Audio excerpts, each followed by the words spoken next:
A year after the homicide of her mom, a teen young lady is threatened by another executioner, W.H. The film starts with a 17-year-old called Casey Becker noting a call with a man on the opposite end, who says he has some unacceptable number. Nonetheless, he calls over and over. At first he simply talks with Casey and poses her inquiries, yet from that point he rapidly turns out to be exceptionally threatening, conveying intimidations against Casey's life. It makes sense that on the off chance that Casey can answer the repulsiveness-based random data questions right, she and her beau, Steve, get to live. The guest uncovers Casey's beau is restricted externally on the deck. However, she gets a perplexing question: who is the executioner on Friday the 13th? The man on the opposite end doesn't say, on the off chance that it is the series or the principal film. She answers Jason, yet in the first film, it's his mom, Mrs. Voorhees. At the point when she betrays, she finds Steve has been gutted. The guest guarantees Casey one more round, yet Casey declines.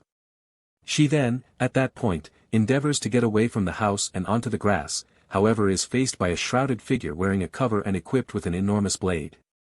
She is then pursued down and gets wounded over and again by the executioner. Simultaneously, her folks show up and find the house destroyed.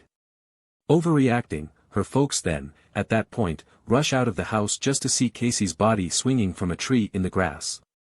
Sidney Prescott is endeavoring to adapt to the commemoration of her mom's ruthless assault and murder.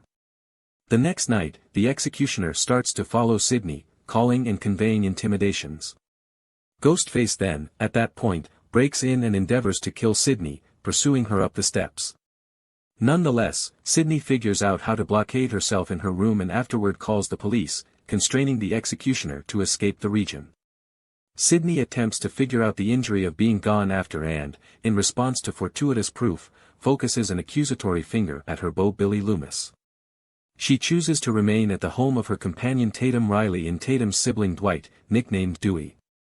While there, she gets a call from the executioner.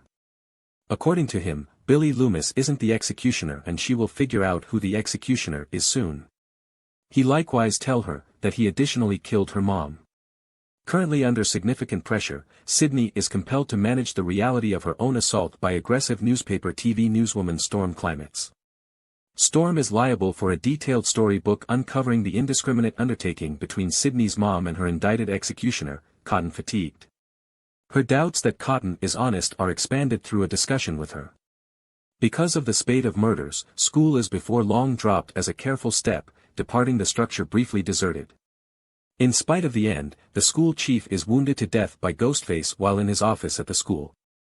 Uninformed about the importance passing, Tatum's beau, Stuart Macker, sets up a gigantic party at his home. At the point when Sidney and Tatum show up at Stu's home they see Randy Meeks, a blood and gore film fan.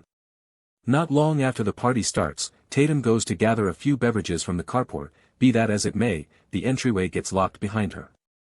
Ghostface then shows up in the carport and severely kills Tatum by sticking her head in the carport entryway. In the meantime, Hurricane, detecting the potential for a significant scoop, has stowed away a camcorder inside the house. She then heads outside and starts looking for anything dubious, with the assistance of Dewey.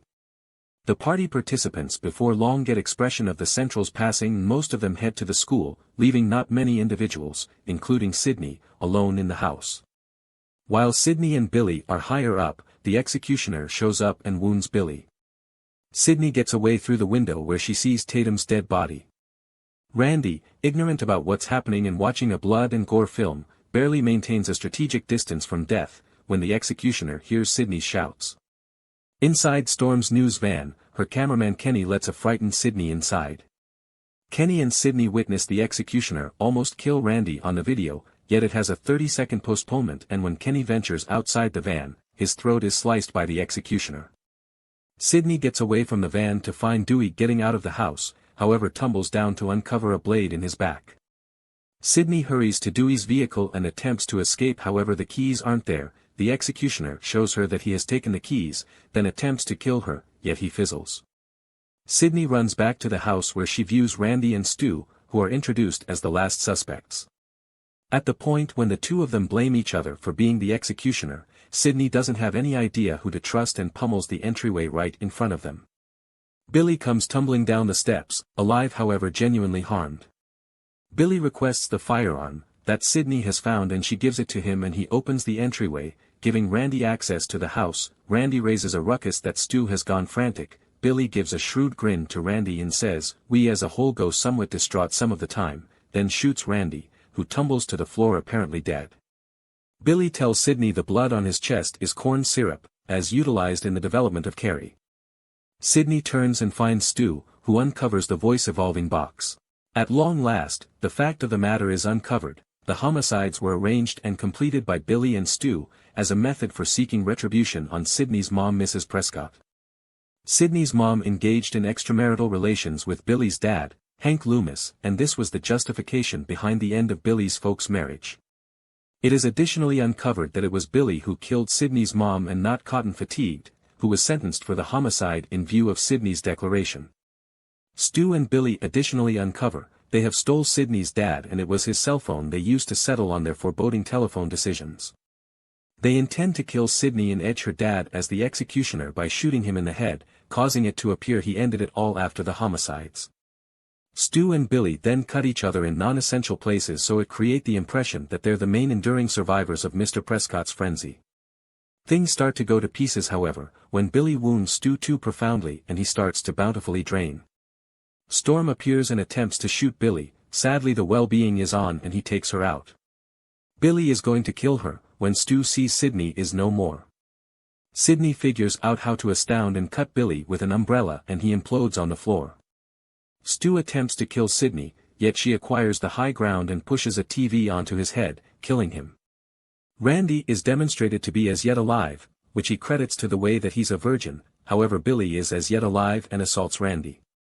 He then, at that point, assaults Sydney and is going to wound her, when Hurricane shoots him. Randy, in a good place again, cautions Sydney that executioners generally reawaken for one final panic. Billy quickly springs to life and Sydney shoots him in the head, at long last killing him. Sydney's dad Mr. Prescott then shows up and Sid and Randy loosen him. Dewey is subsequently shown being out of hand on a cot, alive and cognizant. Hurricane makes an extemporaneous report on the occasions of the earlier evening, as the specialists at last show up on the crime location. So companions, our story closes here. If you like this story then please subscribe the channel or like the video. Soon we will meet you with another new